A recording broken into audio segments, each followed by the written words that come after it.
I shouted to my mates, run!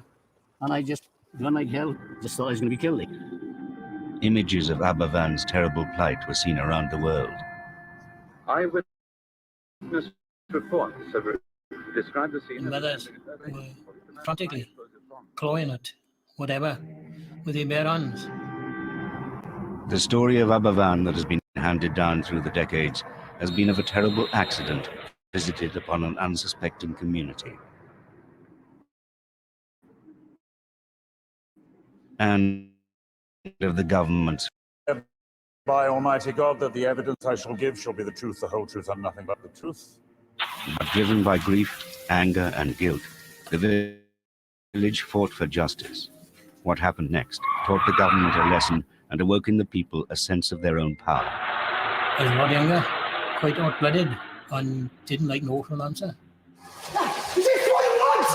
What is it? This is the untold story of Abervan. So every year, as a child, I would be took to a part of Wales with my parents, and we'd stand over this grave, and there would be tears, and I never really understood what was going on. And Mum used to place something there, and then we'd stay at my auntie's home, and then we'd go home the next day. For many years this went on until I got to the age of how old would I have been? Let's think now. I would have been about 12, I think, when I was finally sat down.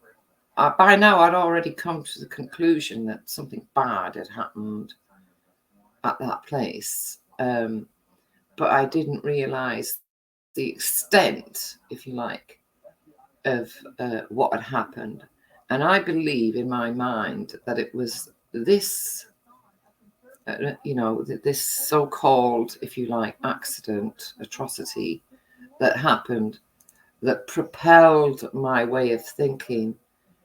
And as I've always said, I was the only young woman in a mining town that voted Conservative. And I do believe it was the harrowing scenes, what I learned from my parents when they explained to me what exactly had gone on. I mean, there was no video footage at the time. There was nothing for them to say, look at that, look at this, this is what happened. They had to explain it in the only way they could explain it, and that was in words and newspapers, because they kept the newspaper of 1966, the 21st of October, 1966, and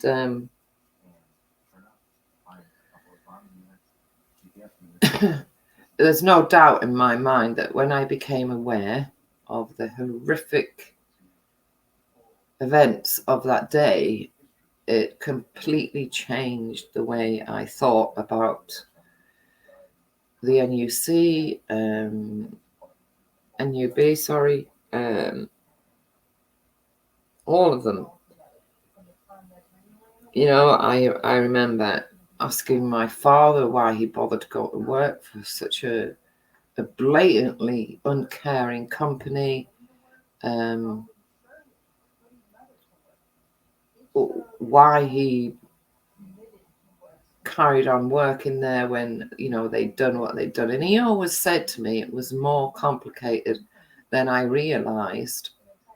And as the years have gone on, obviously, I found out that it was more complicated, but it was definitely an accident, if for want of a better word, if you like, that did not need to happen. But this was the thing that happened way back then that propelled me to go against Labour, if you like. Just go against Labour in every form. I could not honestly ever vote for Labour because I knew of Abervan. I was the sort of young adolescent, if you like, that took things on board. My friends, they'd hear about it and they just carry on as, you know, oh, well, sad, but we're not going to let it. But me, I never forgot things, nothing. And if I thought it was, something I needed to remember and I needed to take on board in my life as I went through life, I always stuck to what I decided. And my decision was that way back then, Labour had showed their contempt, their absolute contempt for the people of this country, for the villagers of Abervan. Yeah, it's hard to talk about simply because it was pure contempt, pure and utter contempt by the government of that time. And like I said, for years, you know, going to that place, not really realizing why I was there as a tiny tot, until I got to the age of 12. Quite enlightening as to the way things worked in this country. That's why, you know, it's quite ridiculous when I hear people now moaning because there's a few protesters in the middle of London. Well, hey, you know, great, wonderful, but is it going to change your day? Is it going to change anything about? No, it's not. You know, it's these kind of things that you should remember.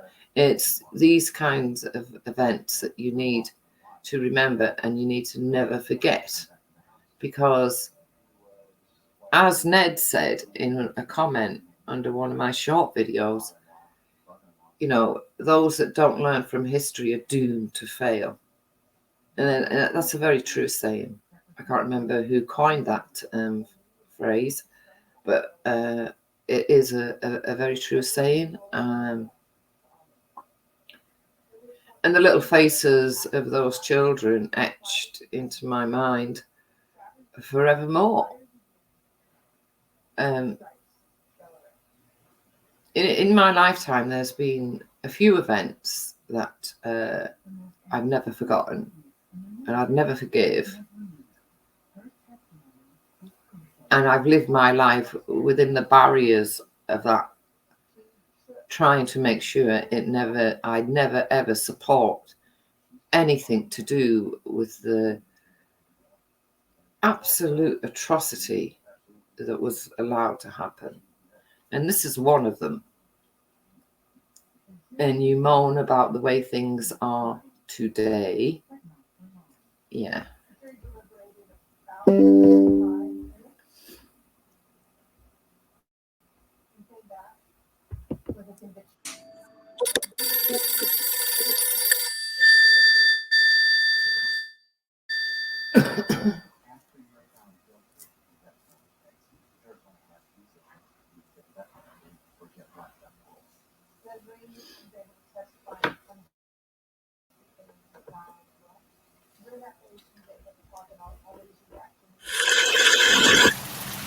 It is October the 20th, 1966, in the Welsh mining village of Aberfan. It has been raining heavily for 2 days, but the local children don't mind. Tomorrow is the last day before the half-term holidays. 8-year-old Paul Davis is a pupil at Pantlas Junior School. At his house that evening, everything seems normal. Paul is busy with his crayons and colored pens. His mother is watching television. She views his childish scribbling with only half an eye. In days to come, she would have good reason to see his drawing in a whole new light.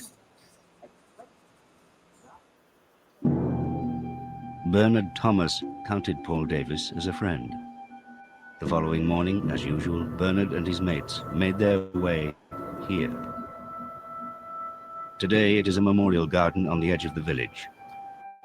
Back then, it was Pantglas Junior School.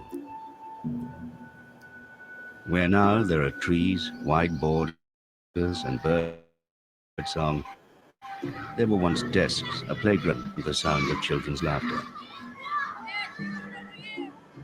That particular Friday, we were due to break up for the half-term holidays. We'd have a week off. Bernard had met his friends on the way to school, little knowing the nightmare that lay ahead. I didn't realise at that particular time that it would be the last time I see most of them alive. We had the morning assembly, into the classrooms to start going about the daily routine. Also at her desk as the school day began was 8-year-old Gaynor Madgwick. We chatted to our friends, just a happy sort of feel to breaking up for that day. The children in the rear classrooms had a view straight up the mountain. The skyline was dominated by 7 enormous piles of coal waste. Each day the village's children took their lessons in the shadow of these tips. Between the waste tips and the school lay the steep banks of a canal and railway, by then disused, but still carrying the Merthyr to Cardiff water main. As a 14-year-old, Howard Rees attended Pantglas Senior School. Their day started half an hour later, and so at 9 o'clock he was just setting off. I left my home for school. Drizzly, miserable day. Walked up the hill towards the school. Howard was due to meet 3 friends, 2 of them teammates of his in the school's successful football team. A row of houses separated the junior and senior schools, and on a wall outside these sat his mates. By 9:15, there were 240 bright-eyed juniors sat at their desks. Hundreds of feet above them, tip number 7 started to slide.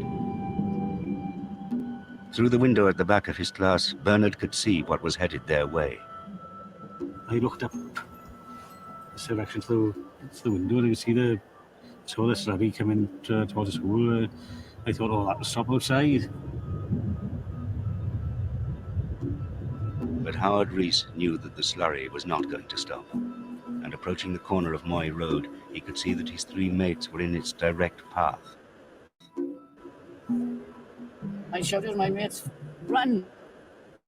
And I just ran like hell at the senior school. Like, just thought I was going to be killed. Like. The windows and the walls at the back of the school were breached by the slurry. It's just a terrible, terrible rumbling sound. It was like thunder, but 1,000 times louder than that. Tip number 7 had collapsed, sending thousands of tons of foul coal waste crashing onto the junior school below. Standing today in what was then his classroom, Bernard recalls how the wave of slurry engulfed the room, picking him up and carrying him along. Slurry hit the outer wall of the school, started engulfing the room, and I was literally just lifted up and transported with stuff from over this area to over here. The school was struck by the landslide just after morning prayers. The children should have begun their half-term holiday this afternoon. Among the first on the scene was local colliery worker Enos Sims. The mothers were frantically clawing at whatever with their bare hands, literally with their bare hands. A lot of them had only just left the children. So can you imagine being a mum back then, stood outside the school, knowing your child was in there? I get a lump in my throat even now. I mean, the anguish these parents went through, it doesn't bear thinking about. And these days, you know, I'm afraid their anguish, their tears and their sadness is forgotten about, you know. People hail the National Coal Board as some sort of, I don't know, great, wonderful thing. No, it wasn't. It was corrupt. And this shows the bloody corruption. It was corrupt like everything's corrupt. You know, corruption didn't start because we got older and we decided to come on YouTube and talk about crap that doesn't really matter. It's things like this that matter. It's things like this that should not be forgotten. Yeah. But these people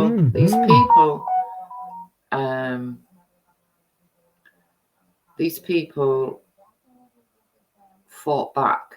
As much pain as they were in, they fought back. Into the school. And they congregate after another chat. So they were actually on site as it happened. The word went out. The children were in mortal. Volunteers streamed in, desperate to do what they could. In a short space of time, literally thousands, I would say, milling around in the general area. Eyewitness reports have described the scene as resembling an earthquake or the aftermath of a high explosive bomb. One teacher said she heard a big rumbling sound and shouted to the children to get under their desks. Split seconds later, the classroom walls cracked and collapsed. Sitting at her desk, 8-year-old Gaynor Madgwick had been knocked unconscious by the force of the slide. I woke up at the corner of the classroom at the back, so I must have been pushed right up to the back. There was a radiator which had fallen off the wall, which had broken my legs. Couldn't feel my legs and couldn't see my legs either. And I started crying then. The school was there. That's all you could see was the rooftop of it. All the houses were covered. The school was buried, more or less. Howard had seen his mates disappear under the black tidal wave. He returned to try and find them. You just try to remember where they were. And roughly about where this light is here. When I eventually got back to the spot where they were, he was just digging with your hands, you know. But it was too late. Gone. At 9:15, some of the people who lived in the houses over there said that they heard a noise like an aircraft crashing. The tree went right through the school. There's one woman who saw 3 little boys sitting on the school wall. They hadn't gone into school. A moment later, they disappeared and they haven't been seen since.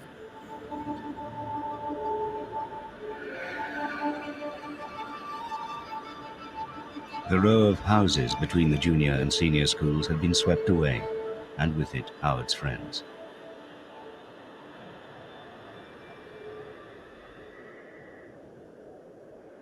In that same terrace lived 25-year-old miner from Merthyr Vale Colliery, Gerald Tarr. He had worked the previous night and had been in bed asleep when the disaster struck. Come on, boy. I had a big dog, Buster his name was. He bounded upstairs that morning, crashed into the bedroom. His ears were sticking up in the air, like if there was something wrong. He knew there was something wrong. So as I went to talk to the dog, the ceiling cracked open, the bedroom wall behind me, come down and tumbled on top of me, crushing me into the bed. I worked underground for 13 years, so like. Confronted with the scale of the tragedy, reporters were at a loss what to ask. I had intended to go along and talk to some of the parents there. But how can you look at a miner with tears streaming down his eyes as he digs away with his bare hands and you say, "Are you here for a personal reason?" And he says, "By God I am, son, I've got 3 boys down here." Still stuck with most of her classmates was Gaynor Madgwick. The wall had opened behind me. There was a child's arm from the elbow hanging through from the other classroom into my classroom, but the arm was sort of hanging where my shoulder was. And I remember hanging onto this hand and pinching the hand, if it was the person was alive, the child was alive. But obviously there was no reactions. I managed to sit up. There was nothing actually trapped me, so I sat up and I looked around and saw my teacher. Bernard's teacher helped him through one of the classroom's high windows and out into the corridor. And then through one of the main windows of the hall on the side of the room had been opened. We opened up and out onto the windowsill and down. Bernard was one of the lucky ones, but the death toll was rising by the minute. Pictures of Abervan's desperate plight flickered in front rooms across the land. How many bodies have you brought out? To the time I came up, which is roughly 15 minutes ago, there were 21. But I'm sorry to say there's still about 110 or 115 or even a few more who still have to be got out. And this is going to take quite a time. Abervan became Britain's first televised disaster. Rescuers finally freed Gaynor from beneath the radiator. I remember my leg was just like if it didn't belong to me. It was just all twisted and it was just basically hanging. But then it was like a chain. I had to be handed through the window to someone else. At 8 years of age, you can't comprehend the enormous chaos that was in that one room alone. Lying in the wreckage of his house, Gerald Tarr was pinned beneath a door. It left me a little bit of room to breathe. Of course, the air was running out, like the oxygen was running out, and I knew I was dying because my tongue started to swell, my lips started to swell, my throat was going dry, and I knew that the oxygen was going out. I was more or less on my bike leave. At once, Gerald Tarr became aware of a voice above him. I could hear him on top of me shouting, "I think it's somebody under here." And of course, I was screaming. I was screaming my head off. I thought, well, why can't he hear me? You know, I didn't have no air. I didn't have no air in my lungs, sort of thing. So he couldn't hear me. Gerald's desperate cries were eventually heard. But on its way down the mountain, the deadly slide had smashed over the canal bank behind the school. In doing so, it had fractured the Merthyr to Cardiff water main. The pipe burst, and I could hear the other firemen shouting, "If you don't get him out now, he's going to drown." So of course I was going a bit mental, and I was trying to dig myself out from under the door with my one hand, and I was just taking the nails off my fingers trying to get from under this door, you know. Before the torrent could reach him, Gerald was freed with heavy lifting gear. His injuries were to keep him in hospital for many weeks. By now, everyone who could be there was there. One parent who could not was Cledwyn Davis. He was at home recovering from a serious illness. He had 2 boys at Pantlas Junior. I knew there was something pretty serious when you know that I lost a young lad. Well, the other lad who was in school, younger, when he came up the road towards the house, and I saw him coming, and he was covered in a black, messy slurry. But he'd managed to get out of the school. Cled's oldest son, Gareth, was among those who had not got out. What had begun as a rescue effort was now just an exercise in retrieving the dead. Never in my life have I ever seen anything like this. I hope that I shall never, ever see anything like it again. This is one of many valleys in South Wales in the South Wales coalfield tonight. It's a very special valley. It's a valley that contains death. To go through that, like, I'd have gone through it 1,000 times if I could save a few kids, like, to be honest with you. There's nothing worse than losing a child, like. You know, you lose your house, bricks and mortar, you can replace bricks and mortar or furniture, you can put back. You can't put a child back, can you? Yeah. This is a map of the village surrounding the area of Pancras Junior School, all of which suffered fatalities, of course. The school is here, and the tips would have been up in this sort of area. The mining communities of South Wales live. At this time, the pit had come to claim the miners' children. A mass funeral took place days later.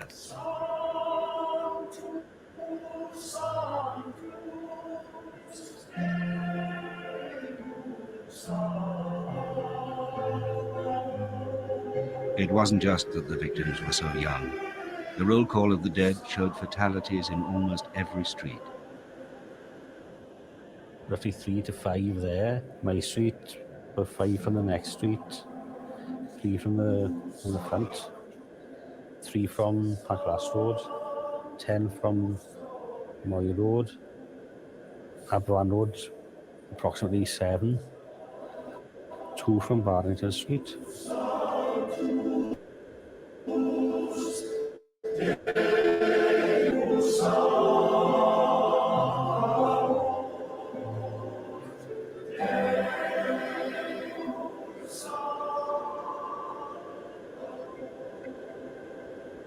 One from Irvine Street, 1 or 2 from Macintosh Street, there's 2 from Angus Street, Cotterell Street, which leads off Angus Street. There were approximately 8.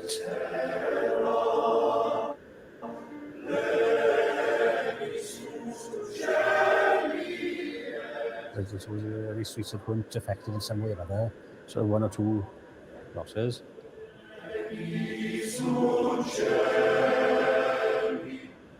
The world wept with Aberfan as it buried a generation of its children.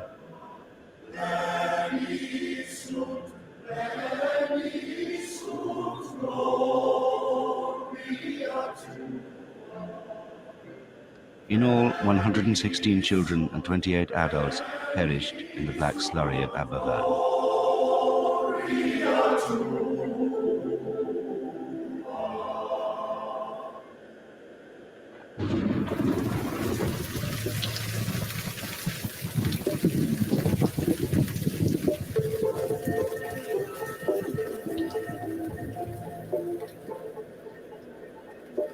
Among the coffins lowered into the earth had been that of 8-year-old Paul Davis. Weeks later, his mother was going through a drawer in their home in Aberfan. She came across the drawing that her son had been doing the night before the disaster that claimed his life.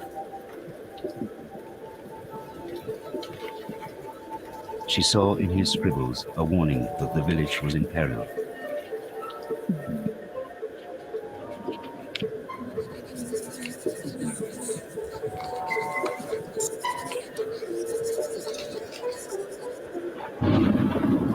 This echoed talk locally. For years, residents said the coal board had been warned about tip number 7.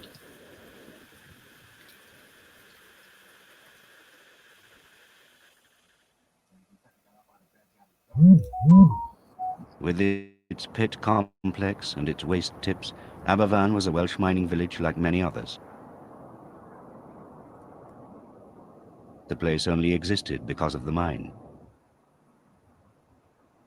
The coal board were more than employers, and the man at the top, Lord Robins, was more than a boss. But, recalls his wife, Lady Eva Robins, now in her 90s, he truly appreciated what the miners did. Oh, we loved the miners. He'd say, my God, those amazing men. What they put up with down there, God alone knows.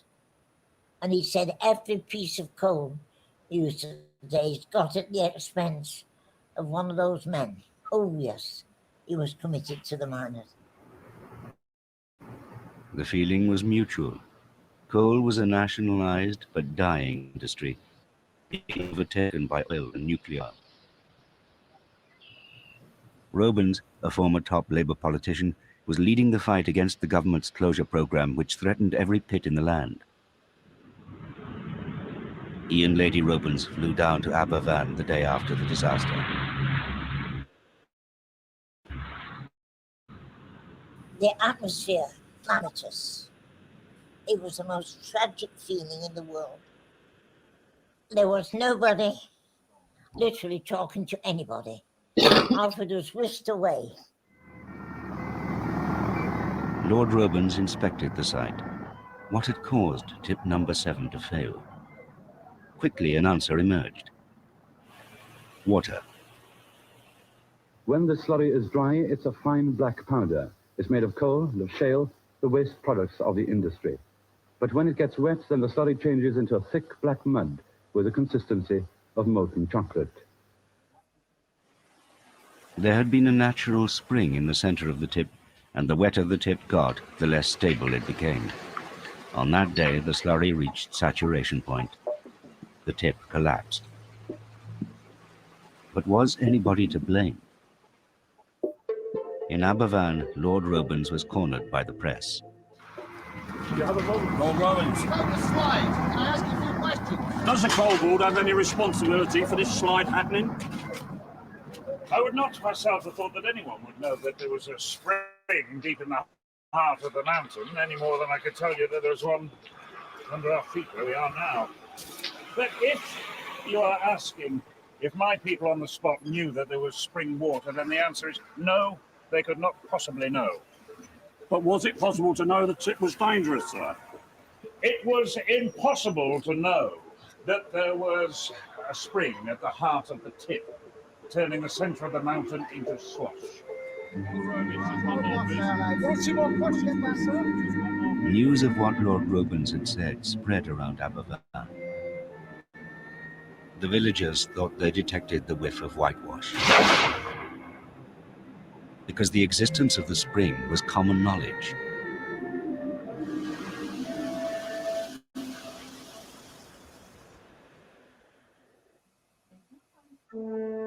Prime Minister Harold Wilson had gone straight to Aberfan on the day of the disaster.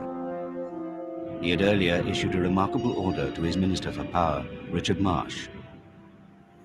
Wilson had said, "You've got my authority to authorise anything that you want. Forget the cost, forget the protocol, tell them they can do it, whatever it is." The Labour governments at the time had their foundations in places like Aberfan. The miners were their people.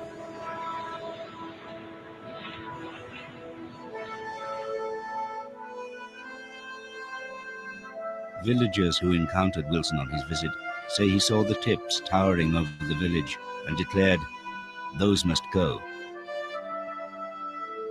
Wilson had returned to Chequers at 2:30 the following morning. He had apparently been deeply moved by what he had seen. He later wrote describing the murderous muck that still covered his shoes. It was, he said, several weeks before he could bring himself to clean them, and longer still before he could wear them. The villagers felt promises had been made. Helping Aberfan in its hour of need was an absolute priority. But as far as many in the village are concerned, the story of Aberfan is a story of promises broken.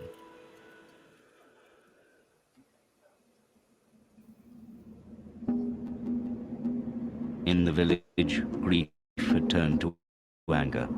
The bereaved wanted two things. They wanted the remaining tips gone, and they wanted to know why their children had died.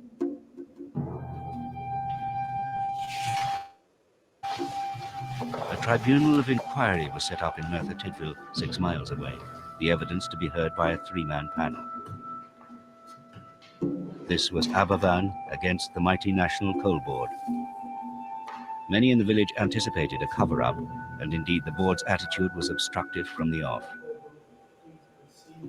Their counsel contested everything. My lord, it is not in my submission for the Coal Board to concede anything before a tribunal which is inquiring into these matters. Fearing justice would be a casualty of the board's dominance of South Wales, the villagers at a London QC. His name, Desmond Ackner.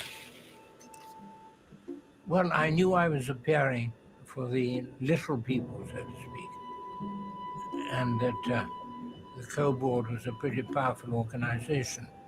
So it was a bit of a David and Goliath situation.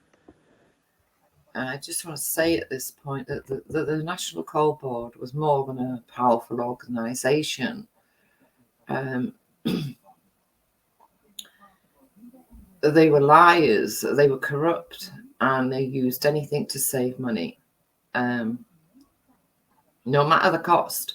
If it was going to cost a miner his life, if they, anything, the National Coal Board would try to save money. And miners suffered because of it. My own father suffered because of their need to save money. He had many accidents down the mine.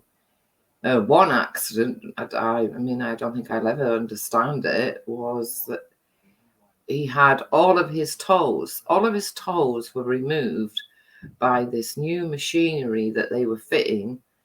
And my father just happened to be there when this new machinery that had been fitted fell, and it landed on his toes, and he lost all of his toes.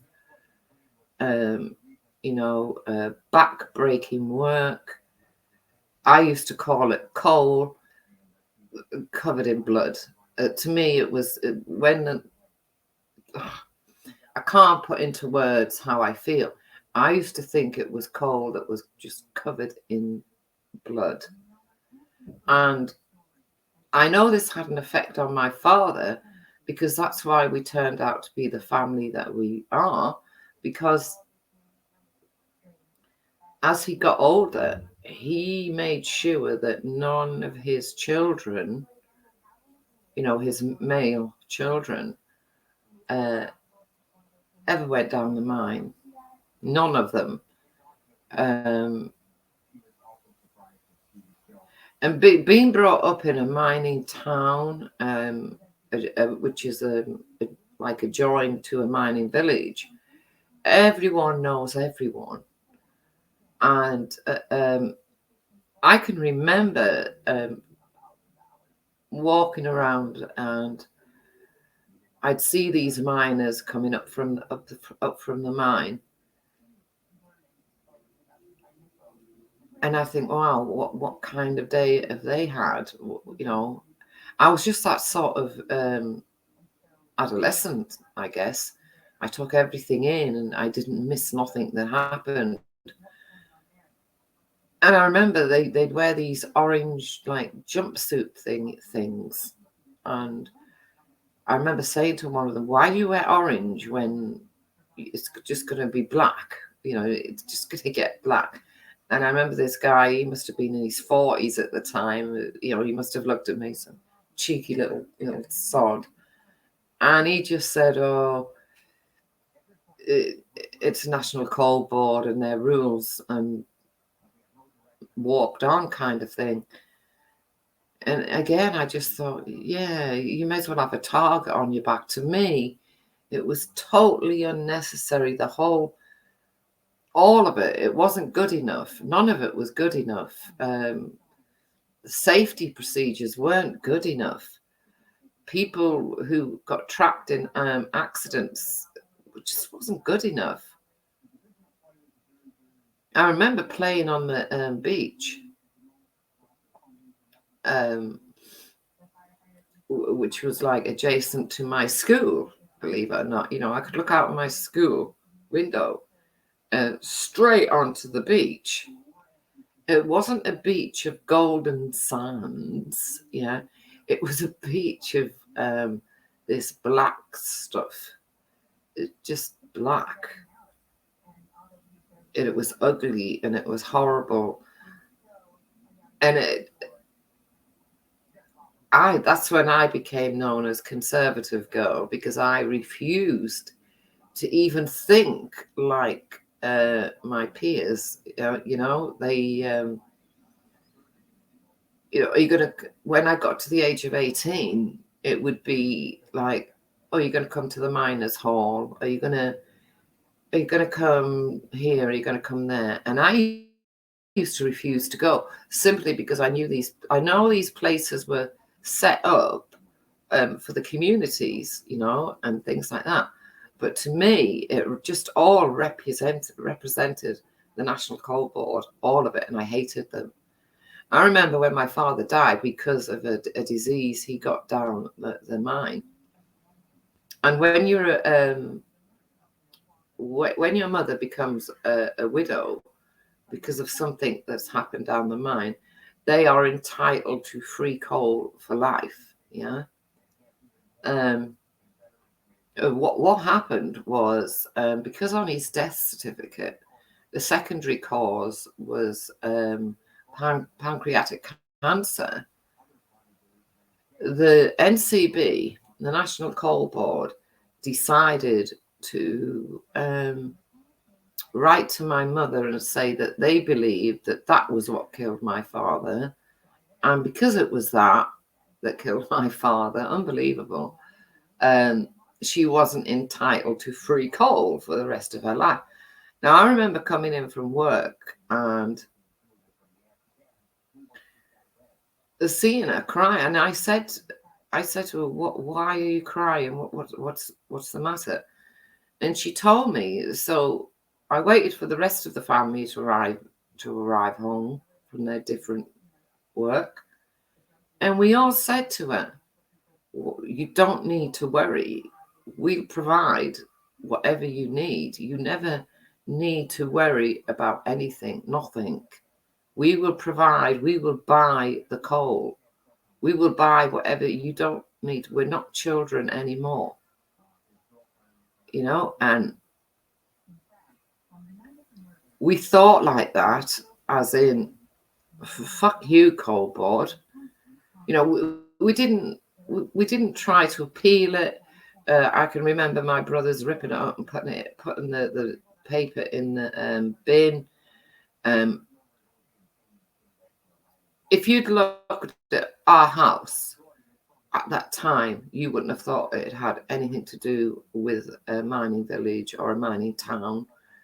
You wouldn't have thought that it was anything to do with it, because we changed the whole look of everything so that my mother could live the rest of her life in comfort, not having to worry about anything, and also remembering what our father had taught us, and that is, do not listen to the National Coal Board.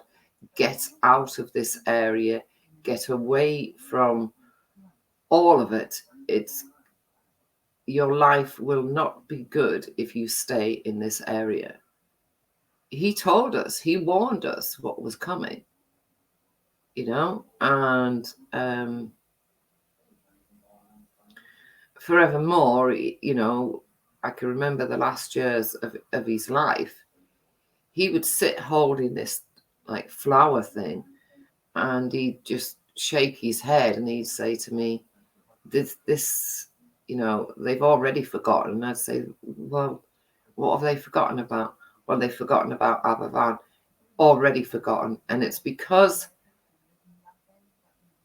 of his words that I used to refer to coal as it's coal covered with blood, the blood of children and the blood of many, many miners. Unfortunately, when you live in these villages and mining towns, because it's literally their only kind of work, you know, they've still got to go to work every day. But in the pubs on a night, you would see them gleaming so clean. I mean, how they got so clean, I do not understand. They were so clean, so smart. They took so much time and effort in their appearance. And I'd be sat there and I'd be looking at them, and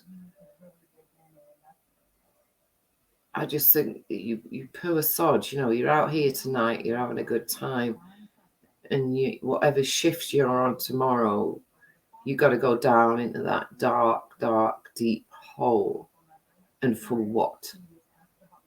You know? But it was a life that many miners loved. It was a life that many miners endured, and they knew nothing else. And when it was took away from them, because of Arthur Scargill, you know, a lot of families crumbled. They just didn't know what to do. They didn't have a job to go to morning, noon, and night. Because mining was shift work. It was 24 hours a day. You know, a miner didn't get up at 7:30 to go to work at 9 and finish at 5. You know, it was complete shift work. And it was hard work. And I just feel that too much is just forgotten about, and I've come to the end of my tether when I hear people moaning because there's people protesting on the streets of London about a country that's fucking miles and hundreds of miles away, when we have our own problems in this forgotten land of ours, because that's what it is. That's what it's becoming, and that's what it is. And for anyone that doesn't realize that, well, you know, you need to wake up, because slowly but sure Britain has fallen, as far as I'm concerned. And it will have started with events like this, no doubt in my mind. The fall of Britain would have started with, you know, Aberfan, the country's reaction to it, the politicians' reaction to it, royalties' reaction to it, and that need that we have as human beings, I guess, to, you know, move on, quickly move on, and forget all about it and don't bring it up. It must be a subject that's not spoken about. I mean, when I was roaming the pubs and clubs as a teenager, I don't remember it ever being spoken about. I mean, I can't remember how many years will have passed. A lot of years will have passed. But, you know, I can honestly say that I can't remember a lot of people talking about it, because we were meant to be too young to even know of it. But, as I said, I think my father missed his calling, because he was a very good teacher, and what he taught stayed. Yeah. That's enough of my rambling. Situation which I enjoyed. Early on, the tribunal identified the spring at the heart of the tip as the basic cause of the disaster. On his visit to Abervan, Lord Robens had asserted that the spring had been unknown. If it was true that nobody knew, then the coal board could not be blamed. How the coal board can say they no recollection of the stream up there? Well, it's beyond me, because it was there. I know it because we used to go up there. It's a stream coming down a mountain, and we dammed it up as a swimming pool. Yeah. When Howard and his friends had swum there, tip number 7 had loomed high above the spring. But as the tipping continued, the spring buried. Everybody in this village knew that the coal board was tipping on that stream. So why had Lord Robens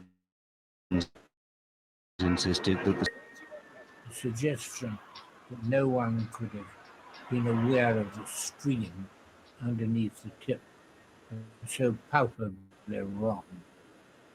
This was a sort of off-the-cuff attempt to brush aside any suggestion the Coboard was to blame. In any site investigation, he would But examine the story of Aberfan is more complicated than one of all-powerful coal board versus downtrodden villagers. Buried within the transcripts of the tribunal are some exchanges that reveal a less comfortable truth. Before the dead were buried, fingers had pointed up the mountain at the gang of tippers whose crane had, day in, day out, emptied the trucks full of coal waste onto tip number 7. inevitably and obviously The as a tip matter of had serious moved before. The suspicion that this gang, ordinary villagers themselves, had known the tip was dangerous but done nothing about it, made them hated men. All were subjected to abuse. Some were attacked. I swear by Almighty God, the evidence I shall give will be the truth, the whole truth, nothing but the truth. Did it ever occur to you, Mr. Jones, after you returned to work and seen the effects of the 1963 slip, that it would only require a slip of slightly larger proportions to bring that stuff down into the village? I didn't think it would ever reach the village. I thought it might hit the bank sometime, or near the bank, but never the village, no. So you thought it might get as far as the bank? I thought it might hit the bank, yes. That is the canal bank, of course? The canal bank, my lord, yes. Did you discuss with anybody else the thought that the tip might reach the canal bank? Never really discussed it, no. We have remarked about it now and again. Where? On the tip? In the club? On the tip, in the village, in the club, in the pub, a good many places. Well, what sort of remark was being made by you? The remarks that were given to me were in a light-hearted manner by a good many, and I gave the same answer back. You mean there was some light-hearted talk about the possibility of the tip coming into the village? Not exactly in the village, no.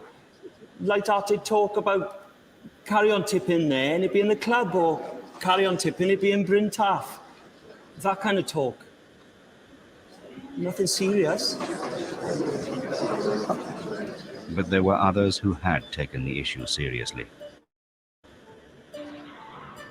Tribunal records revealed that Merthyr Borough Council had, for years, been aware of the danger presented by tips. In fact, they had written many letters to the National Coal Board to complain, warning specifically about the danger of dumping coal slurry behind the Pant-class schools. But news of the council's well-founded fears went no further up the NCB than the desk of Area Mechanical Engineer David Roberts. He should have passed them up the line. Had he done so, an inspection might have been made, and nobody would ever have heard of Abervan. As it was, no action was ever taken. Not even when he received a letter warning that if the tips moved, a very serious position would accrue. I was shocked about things that came out concerning the period previous to the disaster and the dangers that were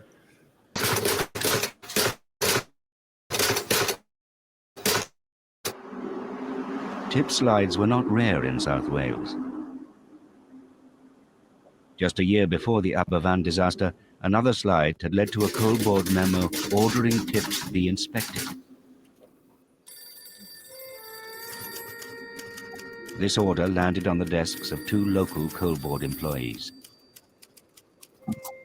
One was Robert Exley, the area civil engineer. The other was area mechanical engineer David Roberts. Though competent engineers, the two were at loggerheads. The thorough inspection expected of them would have shown up the irregular shape of the tip. But there was no proper inspection, and there was no proper report. Tipping continued.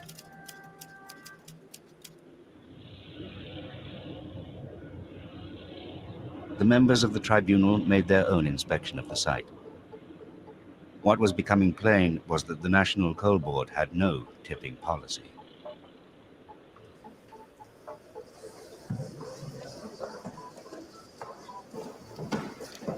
The inquiry ground on. Days turned into weeks, which turned into months. Such concessions as there were had to be wrung out of the Coal Board witnesses by Desmond Ackner. We have been subjected day after day to the farce of hearing National Coal Board witnesses examined, first of all by their counsel, at the end of which they would have appeared to a stranger as if the board had no more blamable connection with this disaster than, say, the gas board. But Desmond Ackner was winning, and the villagers sensed it.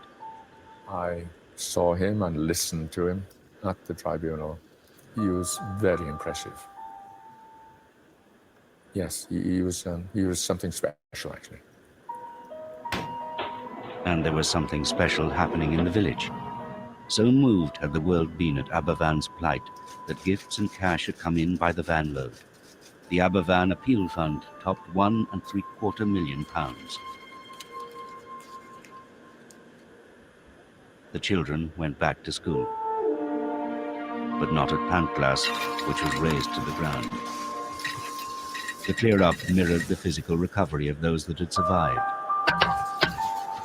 Gaynor's broken legs were mending well. But while in hospital, she'd also had to deal with the news of what had happened to her brother Carl and sister Marilyn. I asked my dad, "Are Carl and Marilyn okay?" And he said no. He said that they had gone to heaven.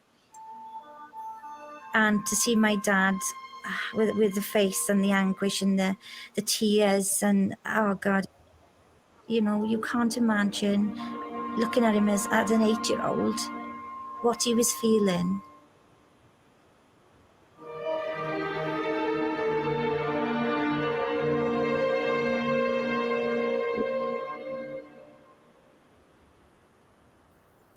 I had to sleep with my parents because I didn't want to go in the dark anymore. I started to wet the bed. I'd sleep in the middle and they'd be soaking wet. I'd be soaking wet when I woke up, and never once did they complain. Gaynor's family, like many others, struggled through as best they could. Gaynor's own salvation came in writing it all down. I started to do a diary every day of everything that I felt, and what was happening in the house, what my mum was going through, what my dad was going through, how I felt, how I thought my friends felt. I asked my father, "Were Carl and Madeline all right?" "Were Carl and Madeline all right?" He replied in a toned voice. "They are gone." I just couldn't believe it. I didn't cry. The dark frightened me. I started to wet the bed. It was very difficult for my parents. Memories of my past would go through my mind, and I would cry pitifully. I could see someone's hand through a crack in the wall. Bodies lay crushed and buried, and the survivors lay looking at their best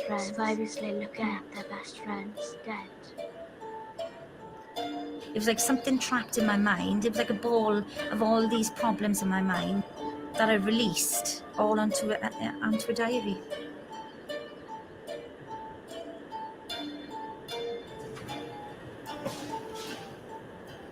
The tribunal had been sitting for 70 days before Lord Robens was sworn in as a witness.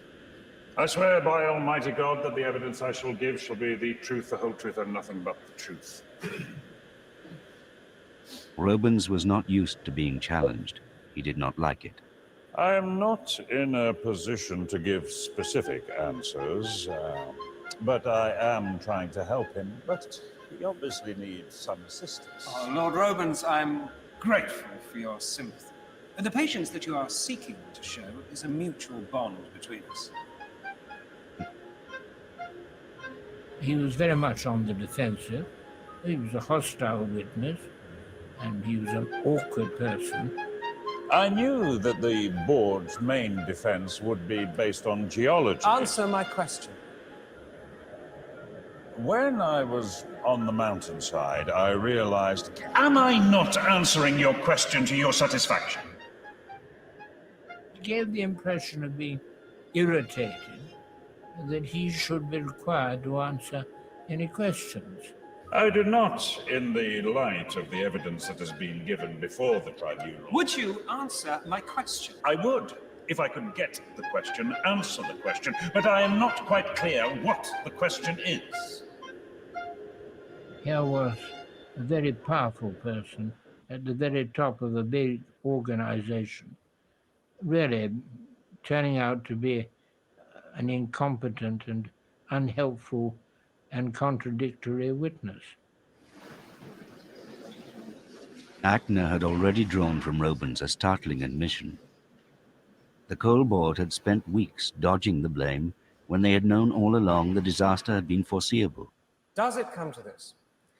That by the time the tribunal started on November the 29th, that you were by then satisfied that the causes were reasonably foreseeable? That is so. I'm obliged. He did realize before the inquiry started that what happened was foreseeable. So we just wasted time and money, and the wrong decision might have been reached. After 76 days and 136 witnesses, the tribunal was at an end. Prime Minister Harold Wilson received an advance copy of the tribunal's report. It savaged the Coal Board for its lack of tipping policy. Robert Exley and David Roberts were among 9 officials criticized. But the tipping gang was cleared. On the morning of the report's publication, the villagers of Abervan queued around the block to buy their copies. The Coal Board was attacked for its attitude to the tribunal, and Lord Robens' evidence dismissed as inconsistent. In the village, there was a meeting to discuss their response to the report. The Parents and Residents Association of Abervan fully accept the findings of the tribunal. There is no question of their pursuing any vendetta or seeking retribution from those who have been found to be blameworthy.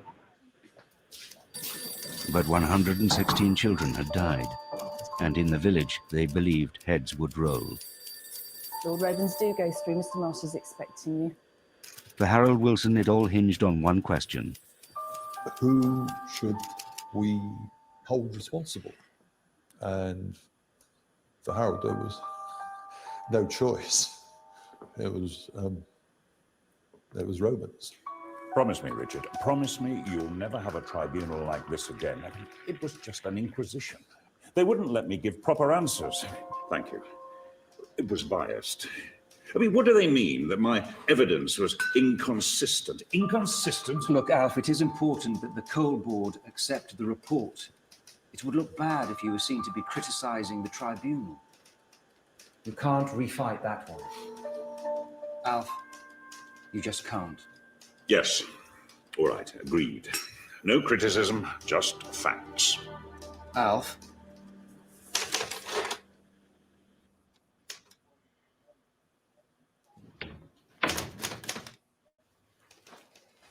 You do know the government might be looking for resignations, don't you?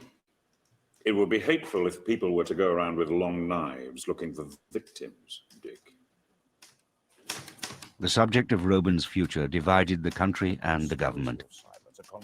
We had blazing rows over it in Cabinet because I said flatly I was not prepared to be party to his dismissal. Full stop.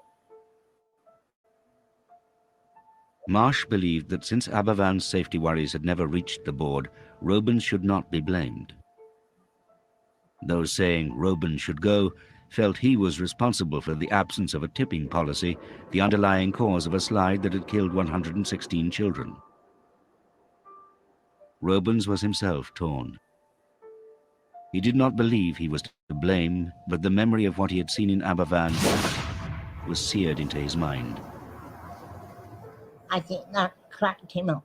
They said to me, He's walked amongst the children, and they said he's crying.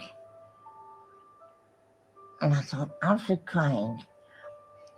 They said tears are pouring down his face. And I said, that will break his heart. My God, it did. Robins was quite tempted to resign on an emotional ground. He really wanted to be persuaded not to resign, but he felt he should, and it would be a good gesture. But Desmond Ackner, who had spoken for the village for 76 days, was outraged by what now followed. I don't think Robins ever had any intention of resigning, and I don't think that Marsh had any intention of accepting the resignation. I think it was just for the public consumption. We went through this, and then I said, well, you send me in your resignation, and I will send you back a letter saying, quite understand it, but I don't accept it. Quite clearly, his resignation should have been accepted, but it was kicked into the long grass, and that's where it stayed.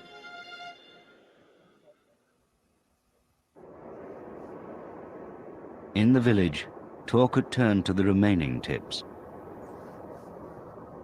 Those tips were still up there on the mountainside with a gaping hole in the first tip.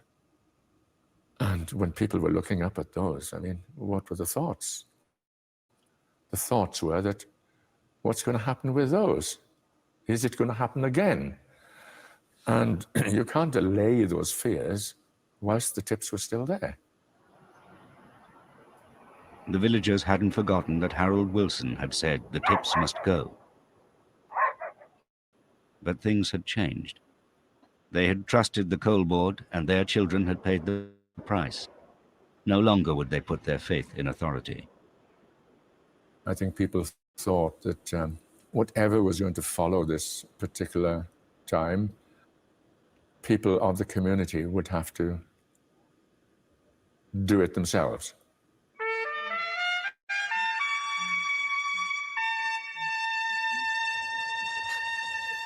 The tips in a present form or any other form being there was a constant reminder to a terrible disaster. They lost children, they lost fathers, mothers. There wasn't a resident in Abervan or Mercer Vale that wasn't affected in one way or another by that terrible moment. The reality was that everybody, and I mean everybody, to a man, felt that the removal of the tips would be of benefit to the healing of the village. You look at that tip today and you don't realise what was there. It was an horrendous monument, and he didn't want it. In order to take on the government, the village needed to be organised. The tip removal committee was formed. Our sole objective of that committee was the removal of the tips. Nothing else, nothing less, nothing more. But to achieve that was a long, long struggle. The committee embarked on a long series of meetings and consultations aimed at persuading the government to keep its promise and remove the tips. The problem was cost. The government and the coal board, they were stonewalling. We just couldn't get through to them. And that was deliberate on their part, I'm quite sure of that. I was a lot younger and quite hot-blooded, one might say, in those days, and didn't like no for an answer. The tip removal committee didn't sit around just talking about things. We went out and looked at things. We went and visited other sites where tips were being removed and reclaimed. So we had some idea of what was involved in removing tips. Unaccustomed to working-class people challenging the establishment, the authorities couldn't believe the committee hadn't been put up to it. Ordinary folk just didn't do this sort of thing in the South Wales of the 60s. It was said by a number of people, myself included, that we felt our phones had been tapped and we were being watched. And cars were following us wherever we went. I got no evidence to support that other than the fact in my own mind that was happening. And it wasn't just my mind, it was in the mind of a number of other members of the Aberfan Tip Removal Committee that this was happening. Under pressure, the government made a concession. Certain the tips were safe, they offered to landscape them. But for Aberfan, this was not enough. So at one meeting, Minister for Power Richard Marsh made another offer. We will underwrite, I pay for, any firm of engineering contractors in this field internationally and get them to identify whether there is any danger in it at all.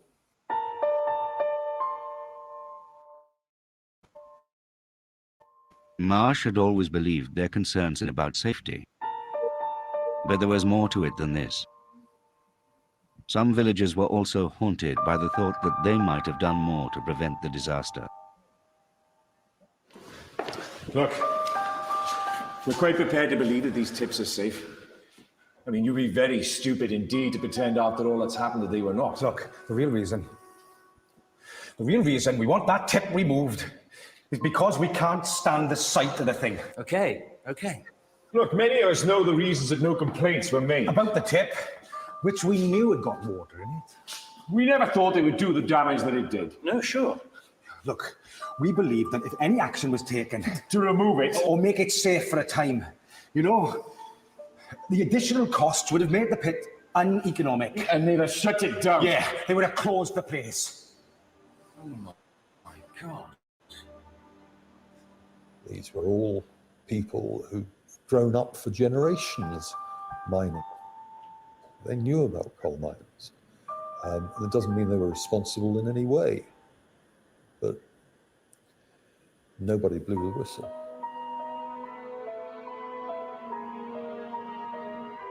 But if it had been raised, there is no doubt in my mind, if it were then found to be dangerous, that the pit would have been closed. And that would have meant everybody would have lost their job.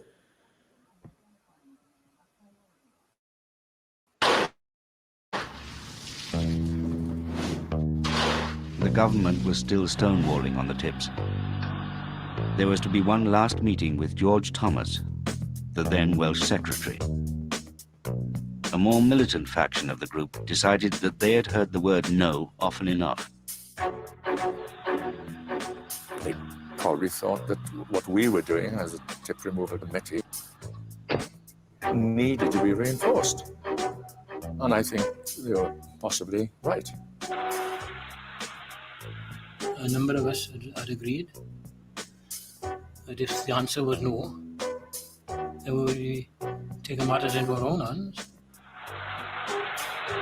If the government wouldn't come to the mountain, they'd take the mountain to the...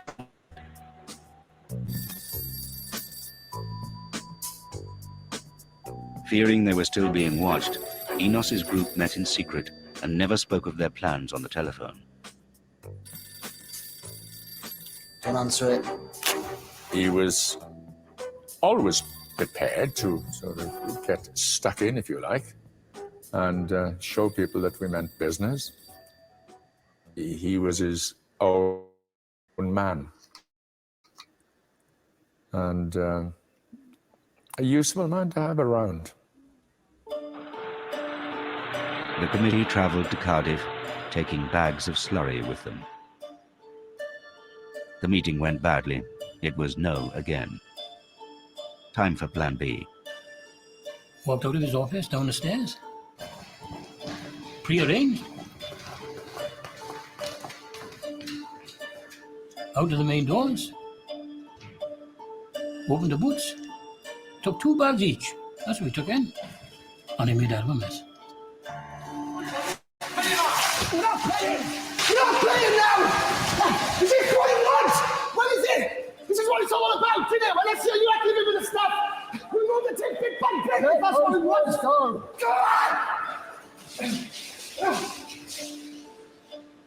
I would say that it achieved the desired effect, insomuch as George Thomas came to the top of the stairs, and when he seen the scuffle that had gone on below, and we were arrested, he shouted down to release us. And he broke down in tears. He said, fetch your committee back up. He went outside, committee went back up, and he said that he himself had reversed the decision and would recommend to the Wilson government that the tips should be removed.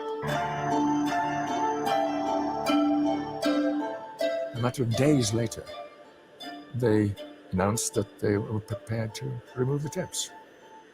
We felt a lot of pride in what we had done, actually, and caused a lot of elation. Everybody felt pretty good about all this. It was a big relief to a huge number of people, to know that those things were going to disappear. Gloria, Gloria, Gloria, Gloria. In excelsis Deo. This was a massive victory for the village. They had taken on and defeated the might of the Wilson government. Gloria, Gloria, Gloria, Gloria, in excelsis Deo. So what now for Aberfan's tip removal committee? Gloria, Gloria. After deliberating on a number of things, one of the members said, why don't we start a male voice choir? And everyone sort of looked, thought, and reacted positively to that. Why shouldn't we start a male voice choir? Aberfan's tip removal committee became the Ynysoen male voice choir. For the last 35 years, they have sung for charity all over the world. Gloria in excelsis Deo. However, there was to be a sting in the tale of the tip's triumph. Harold Wilson may have agreed that the tips should go, but what he now said was that the village had to pay £150,000 towards the costs. Gloria in excelsis Deo. I thought it was abominable, actually, that they should be asking for money to clear tips that someone else had put there. You see, that is typical fucking Labour Party, isn't it? So, these guys have spent many, many weeks trying to get the tips removed. Then the Labour Party agree to it, and then they announce that a mining village has to pay £100,000 towards the cost. Typical Labour move. Knowing, right? They did that and said that because they knew that the people of the village would get the money and pay it because they couldn't stand looking at the tips anymore. And you can't blame them for that. But don't forget, the Labour Party, yeah, we removed them, but you're going to pay towards it. Hadn't they lost enough? They'd lost their children, for God's sake. But no, as we all know, that doesn't matter. What matters is the old greenback money. Myself, I think that was a travesty of justice in the situation as it was. A lot of promises were given initially in heat of the moment, one might say that. They didn't follow up with actual actions. The money was taken from the Aberfan Appeal Fund. For the village, the important thing was that the tips were going.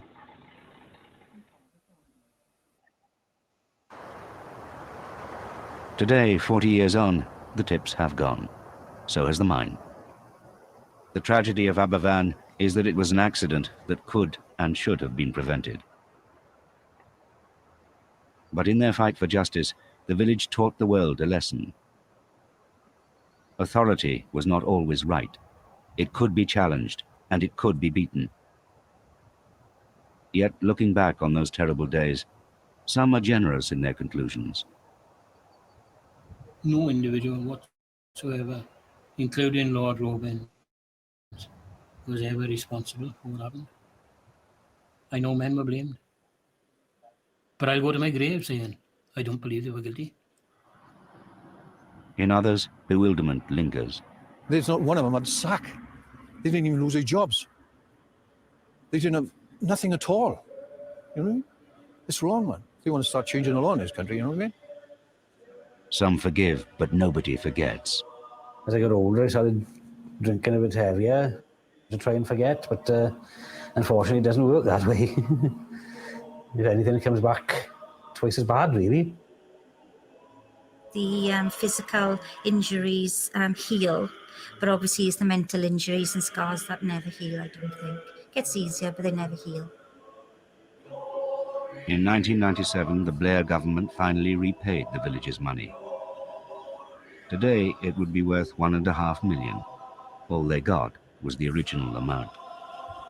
So the Blair government said, yeah, we pay the money back. And you would have thought with interest and everything else that it would have, that, you know, they would have gone and give them $1.5 million. No, they got the 100,000 that they paid back in 1967. Quite unbelievable, isn't it, when you think about the money that's tossed around these days and given to people who don't really deserve it. Yet here's a village in Wales, and Tony Blair decided, yeah, we give you your money back, but we won't account for the passing of time and interest and all of that. No, you would get your 100,000 back. Disgusting, to say the least. That £150,000 is now used to maintain the graves of Aberfan's lost generation.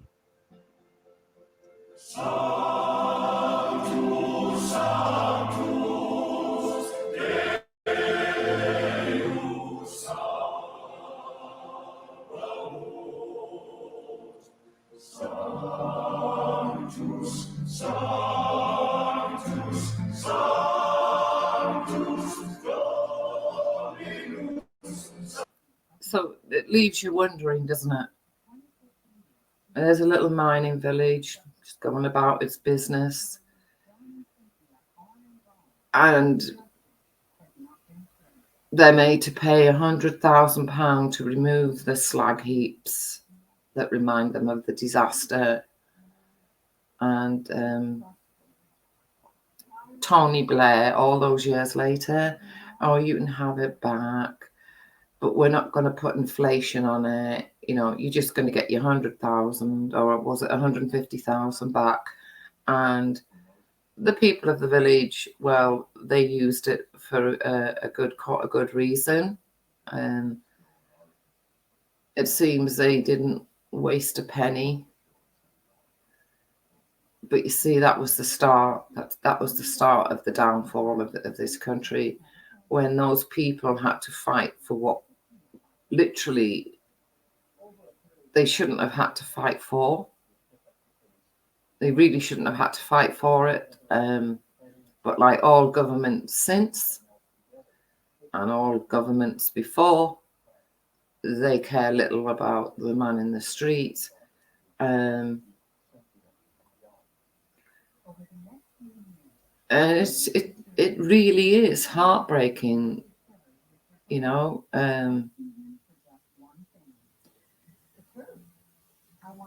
When you think of other disasters that have happened in this country since Abervan, Glenfell is one of them. You know, how much money was paid out there, what was done, you know, and yet Aberfan, no. You're not even getting inflation added onto your money. You will just get every penny that we, as a party, made you pay back in 1967, and now it's 1997. Well, yeah, you can have that back, but we won't add inflation on or anything else, and you just have that. What an insult to those parents, and what an insult to the children that died. I mean, these things are forgotten about. There's no doubt in my mind, especially if you didn't come from a mining community. Rarely will it have been thought of. But you see, when I say words like that, people get affected. You know, they go on the defensive because, like, what do you mean? What do you mean? Well, I'm sorry. In this country, it's a fact that people don't care unless it affects them in some way. They may care at that moment. They may be full of tears at that time, but unless it affects them in a personal way, that believe me, they're not going to grieve about it. They're not going to care about it. When those miners had to fight for what was right and to get rid of those slag heaps, they were on their own. You know, basically on their own. You didn't see truckloads of miners coming from different parts of Great Britain to, you know, help with them. No, they're left alone. I get on with it. We're all right, Jack. So don't be telling me, all right, that this country works together because this was the start of the split. When it doesn't work together anymore. Nobody works together. I mean, it's a horrible thing to have to admit, and it's a horrible thing to look at. But when you know your country is literally going down the drain and there's no one to stop it, it's time to, like, say, hey, you know, it's going, and it will be gone. Because nobody wants to stand up and say, I'm Spartacus alone. No one. But in this selfish, sorrowful, pitiful land,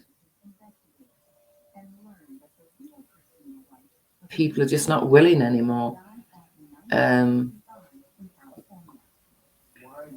to put themselves on the line, to stand up and say, hey, I'm Spartacus. And then, you know, all these people stand behind them and say they're Spartacus too. It's like, I'm Spartacus, and well, oh, are you? Right. Well, I don't want to lose no money, so I got to go. That's the world we live in. And this is the country we've become. And it hasn't happened overnight. For all of you that think, oh, well, it all happened. No, it hasn't happened overnight. And it wasn't no big fucking plan, right?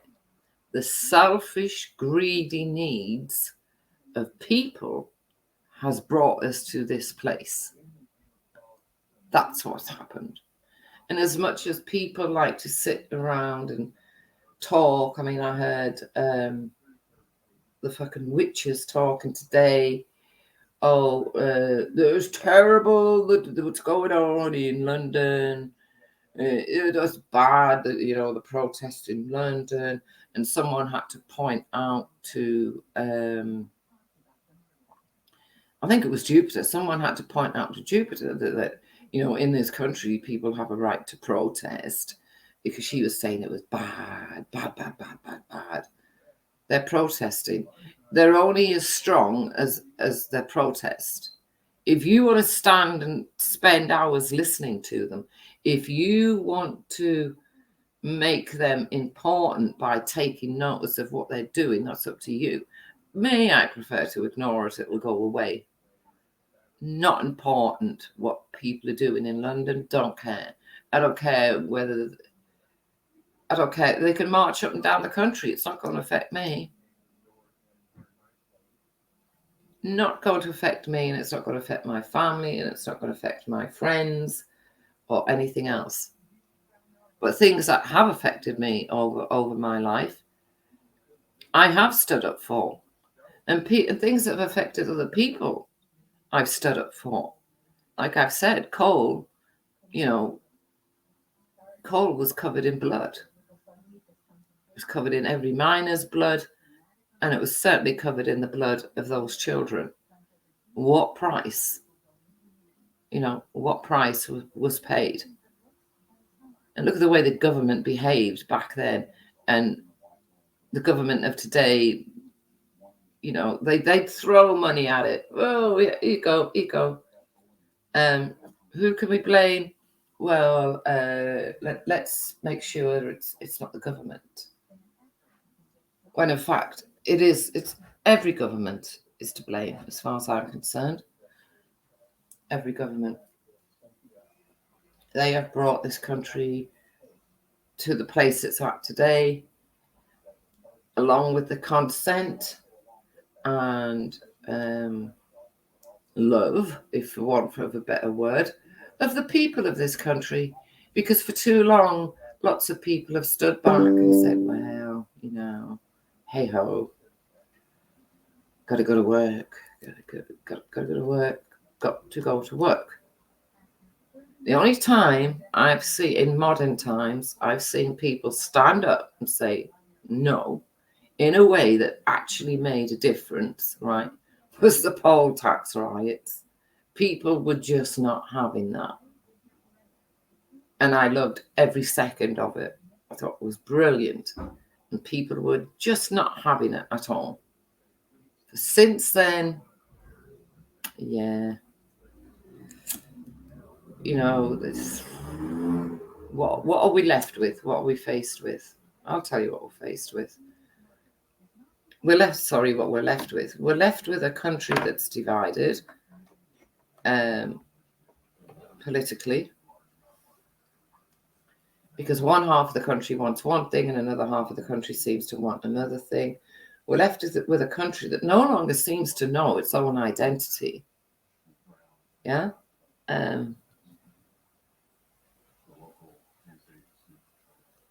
Where once we had a strong identity, and don't get me wrong, a lot of people still have their identity and know who they are, but this country no longer knows its own identity.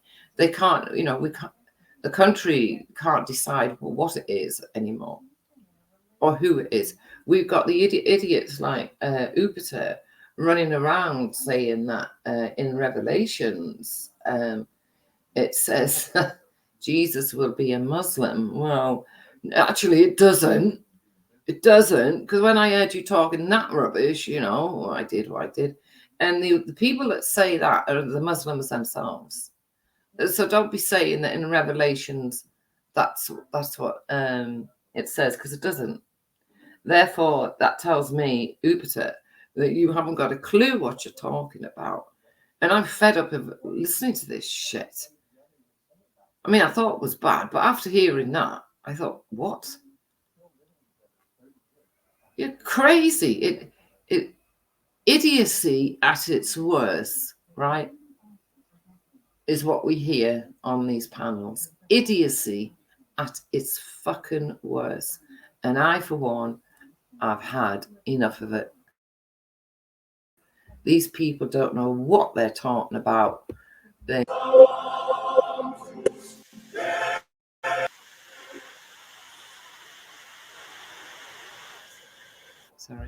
don't know what they're talking about, especially when you get a woman who claims to be a Christian and then makes out that in Revelations, the second coming, he'll be a Muslim. And the only place it says that actually is within the Muslim teachings.